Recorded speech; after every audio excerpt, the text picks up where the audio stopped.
నెల్లూరు జిల్లా కోవూరు నియోజకవర్గం కొడలూరు మండలం నార్త్ రాజపాలెం గ్రామంలో ఎటువంటి తప్పు లేకుండా కొంతమందిని తొలగించారని అంటున్నారు. దీని మీద మాట్లాడడానికి డీసీఎంఎస్ మాజీ చైర్మన్ మనతో ఉన్నారు. ఆయనతో మాట్లాడదాం. సార్, ఇది ఎంతవరకు నిజం అంటారు? యాక్చువల్గా ప్రభుత్వం మారిన తర్వాత కోవూరు నియోజకవర్గంలో మరి ప్రత్యేకించి కొడలూరు మండలం నార్త్ రాజపాలెంలో ముగ్గురులో ఒక అమ్మాయి కూడా వికలాంగురాలు పాపం. ఎప్పటి నుంచో విఓఏగా పనిచేసుకుంటూ మరి నార్త్ రాజపాలెంలో ఉన్నటువంటి పొదుపు సంఘాల్లో ఎలాంటి మచ్చ లేకుండా చాలా మంచిగా పనిచేస్తూ ఉన్నటువంటి సంఘాల్లో కూడా మంచి పేరు తీసుకుని వచ్చినటువంటి వాటిలో నార్త్ రాజపాలెం 3 సంఘాలు. అదే కాకుండా మరొక 3 సంఘాలు, మొత్తం కలిపి 6 సంఘాల వాళ్ళని కూడా ప్రత్యేకించి వీళ్ళు వైఎస్ఆర్ కాంగ్రెస్ పార్టీకి అభిమానులుగా వాళ్ళ మీద ఒక ముద్ర వేసి వాళ్ళని తొలగించడం జరిగింది. ఎలాంటి నోటీస్ కానీ వాళ్ళ యొక్క ఏదైతే వాళ్ళ తీర్మానాలు కానీ ఎలాంటి ఏం లేకుండా దుర్మార్గంగా వీళ్ళని దాంట్లో తొలగించినారు. కనీసం వాళ్ళకి వేతనాలు వచ్చుంటే ఏపీఎం గారిని అడిగితే వేతనాలు అయినా తీసుకోండి అని చెప్తుంటే ఇక్కడ ప్రజెంట్ ఉన్నటువంటి సీసీ గారు కూడా వేతనాలు ఇవ్వడంలా. దయచేసి ఇది జిల్లా యంత్రాంగం ఒకసారి ఆలోచించాలి. మార్చి ఏప్రిల్ ఎలక్షన్ ముందు ఉన్నటువంటి జీతాలు కూడా ఇవ్వకుండా విఓఏలు జీతాలని ఇప్పటికి కూడా అకౌంట్లో పడి ఉంటాయి. ఈ రోజు కూడా కొడవలూరు మండలంలో ఉన్నటువంటి ఏపీఎం గారు అయితేనేమో సీసీ గారులు కూడా వాళ్ళ జీతాలు ఇవ్వకుండా నానా ఇబ్బంది పడుతూ ఉన్నారు. పేద బడుగు బలహీన వర్గాలకు సంబంధించినటువంటి విఓఏలు వాళ్ళు ఈ రోజుకి ఇప్పటికే హైకోర్టుని ఆశ్రయించున్నారు. ఈ రోజు రేపు కూడా వాళ్ళకి మంచి రిజల్ట్ కూడా రాబోతుంది. రాష్ట్రంలో ఇప్పటికే విజయవాడ సంబంధించిన కొన్ని ఊర్లు అయితేనే కొన్ని ఇప్పటికే విఓఏలను కూడా అన్యాయంగా తీయకూడదు, వాళ్ళని మళ్ళీ కూడా విధుల్లో చేర్చుకోమని ఇవ్వడం జరిగింది. అదే క్రమంలో కూడా వీళ్ళకి కూడా ఆర్డర్ వస్తారని మేము కూడా నమ్ముతా ఉన్నాం. మా లాయర్ గారిని అందరితో మాట్లాడితే ఈరోజు తప్పకుండా ఆర్డర్ వస్తారని చెప్పినారు. ఏదేమైనా కానీ ప్రభుత్వం మారుతూ ఉంటుంది, కానీ పేదల పాలిట వాళ్ళకు ఉన్నటువంటి ఉద్యోగాలను తీసేసి వాళ్ళని రోడ్లోకి తీసుకొచ్చి వాళ్ళ బిడ్డలని ఏదో పోషించుకోవాలా, ఈ ఉద్యోగం చేసుకుంటున్నాం, ఈ విధంగా బతికించుకుందాం అనేటువంటి ఒక మంచి ఉద్దేశంలో ఉన్నటువంటి మహిళలకు ఈ యొక్క ప్రభుత్వం మరి ఇక్కడ ఉన్నటువంటి ఎవరైతే ఇన్ఛార్జీలు ఉన్నారో మరి మేడం గారికి తెలుసో తెలీదో నాకైతే తెలియదు, కానీ మరి ఇన్ఛార్జీల పేర్లు చెప్పి భయపెట్టి పాపం వీళ్ళ 6గురిని కూడా విధులను తొలగించడం జరిగింది. ఇప్పటికైనా మాకు నుంచి మాకు న్యాయం జరగద్దని సర్వస్వ మరి హైకోర్టు నుంచి సర్వోత్తమ న్యాయస్థానం నుంచి మాకు ఏ విధమైన మాకు న్యాయం జరగద్దని నమ్మకం ఉంది. తప్పకుండా రాష్ట్రం మొత్తం మీద ఇస్తున్నారు కాబట్టి మాకు కూడా దాంట్లో భాగంగా మాకు కూడా ఆర్డర్ వస్తుందని మేము కూడా నమ్ముతా ఉన్నాం. ఏదేమైనా ఇప్పటికైనా సరే వాళ్ళ జీతాలు కనీసం ఇక్కడ సీసీ అంటే ఆయన ఎవరో తెలియదు, మరి కలెక్టర్ గారు కూడా ఒకసారి ఆలోచించాలి. కలెక్టర్ గారు అయితేనేమో జాయింట్ కలెక్టర్ గారు దీన్ని ఎవరైతే జిల్లాలో ఉన్నారో పీడీ గారు మీరందరూ ఆలోచించి మరి పేదవాళ్ళైనటువంటి వీళ్ళ 6గురికి వాళ్ళు రావాల్సిన జీతాలు వెంటనే ఇప్పించే విధంగా కూడా చర్యలు తీసుకుంటే మంచిదని ఒకసారి మనం చేసుకుంటా ఉన్నా.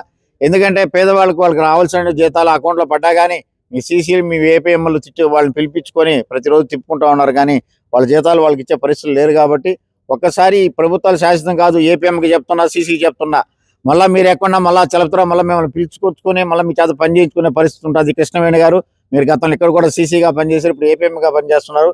గౌరవంగా మీరు వీళ్ళని పిలిచేసి వాళ్ళ శాలరీస్ వాళ్ళకి ఇచ్చే బాధ్యత మీరు తీసుకుంటారని మరొకసారి పాత్రికేయ మూలంగా మరి మనం చేసుకుంటా ఉన్నాం. ఏం జరిగింది? నా పేరు లక్ష్మి, నాథరాజ్ 3వ సంఘబంధము. నేను 2004 నుంచి వర్క్ చేస్తానే ఉన్నాను. ఫస్ట్ స్టార్టింగ్ సంఘదీప్తిగా నుంచి చేస్తానే ఉన్నాను.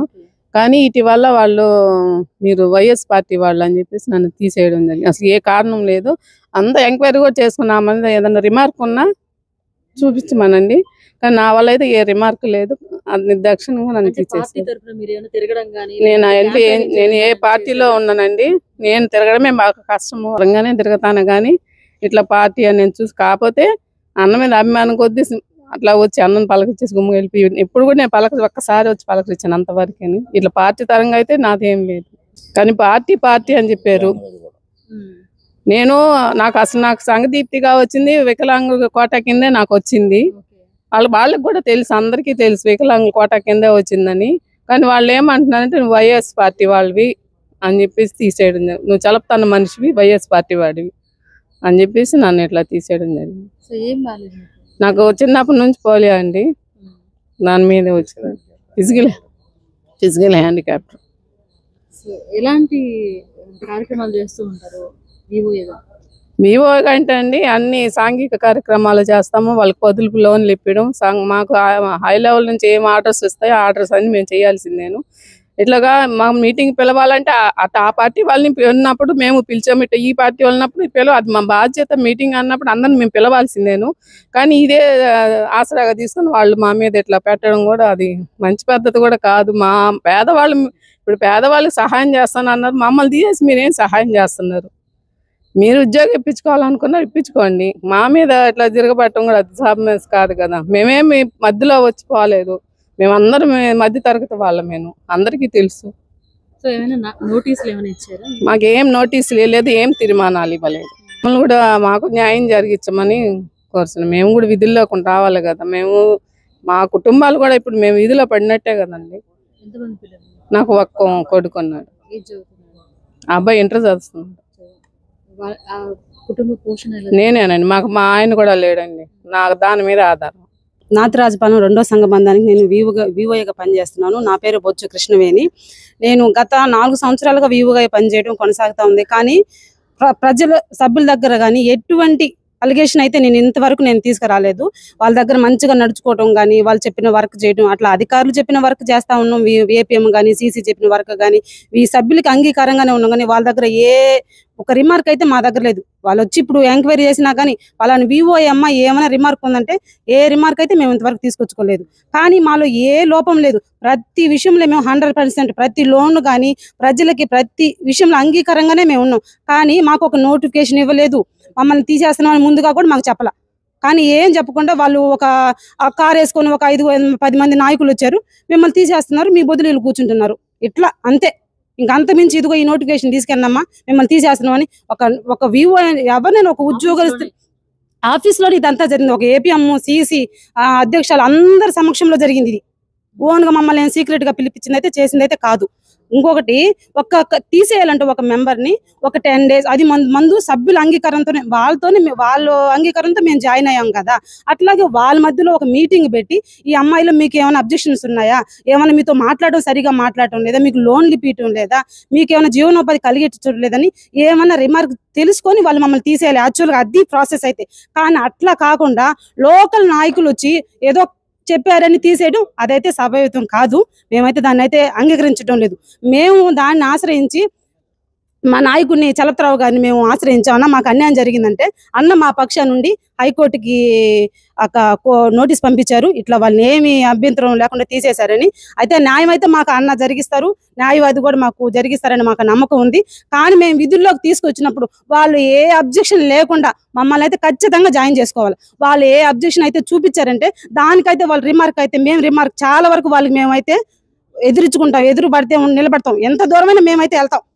ఇంతవరకు అయితే మేము వదిలేదు. ఎందుకంటే మా నోటు కాడ కూడి తీసే అంత వాళ్ళు చేసి దాన్ని వాళ్ళు ఏం రిమార్క్ ఉంది, ఏమి లేదు చూపించమనండి, మేమే వదిలేస్తాం. అసలు ఏం రిమార్క్ లేక తీసేసినంత అధికారం మీకు లేదు కదా. ఎవరో వచ్చి తీసేయబడితే మీరేం ఆటిపోలా. మళ్ళీ ఏమైనా రిమార్క్ ఉందా చూపించి తీసేయండి, అంతేగాని ఏం లేకుండా ఎట్లా తీసేస్తారు? అసలు తీసేయరు కదా. జీతాలు కూడా మాకేం సక్రంగా ఇవ్వాలి. యాక్చువల్గా అయితే మాకు 5 నెలలు జీతం పడాలి. 5 నెలల జీతంలో ఒక 2 నెలలు జీతం పడినప్పుడు ఆ పాత ఏపీఎంగా ఉన్నప్పుడు తీసి ఇచ్చేశారు. ఇప్పుడు మళ్ళీ 2 నెలలు జీతం పడి 3 నెలలు అయింది.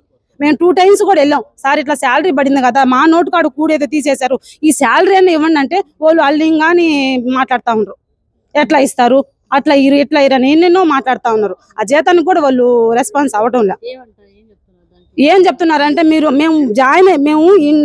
ఇంటికి వచ్చేటప్పుడు అంటే వదిలేసాం కదా, మనం తీసేసినప్పుడు ప్రతి బుక్ ఇచ్చాం వాళ్ళకి, ప్రతి బుక్ వాళ్ళకి అందజేసి మేము బయటకు వచ్చాం. ప్రతి లెక్కలు చూపించేసి అన్ని వసూలు చెల్లింపులు అనేవి కరెక్ట్గా వేసి మేము బుక్స్ ఇచ్చాం కదా.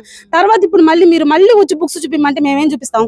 ఆల్రెడీ ఇచ్చేసాం కదా, మొత్తం బుక్స్ ఇచ్చేసాం, మొత్తం ఇచ్చాం, ఇంక మేమేం చూపిస్తాం? చూపించలేదు కదా. అవి మళ్ళీ రాండి మీరు మళ్ళీ కూర్చొని అంటే ఇంక మేము ఎట్లా వెళ్తాం మేడం? వెళ్ళాం కదా. అందుకని వాళ్ళు జీతం కాడ అడ్మిషన్ చేస్తారు. సీసీ గారు అయితే మళ్ళీ అసలు నేను ఒప్పుకోవటంలే. కలెక్టర్ గారి దృష్టికి ఏమైనా తీసుకెళ్లారా? కలెక్టర్ గారి దృష్టికి కూడా వెళ్ళున్నాం. సార్ కూడా ఉండి మీరు కోర్టుకి వేసుకోండమ్మా అని చెప్పని అన్నారు. మేము కోర్టుకు కూడా వేసేసాం. ఇప్పుడైనా మేము కలెక్టర్ గారికి వెళ్తాం. ఇప్పుడు వాళ్ళు కానీ ఏమన్నా మాకు కానీ అబ్జెక్షన్ అయితే మేము కలెక్టర్ గారికి పీడీ మేడం గారికి అందరి దగ్గరికి వెళ్తాం. వెళ్లకుండా అయితే మేము ఉన్నాం. మాకు ఖచ్చితంగా న్యాయం జరగాల. మరిన్ని అప్డేట్స్ కోసం మన HN9 టీవీ ఛానల్ ని సబ్స్క్రైబ్ చేసుకోండి.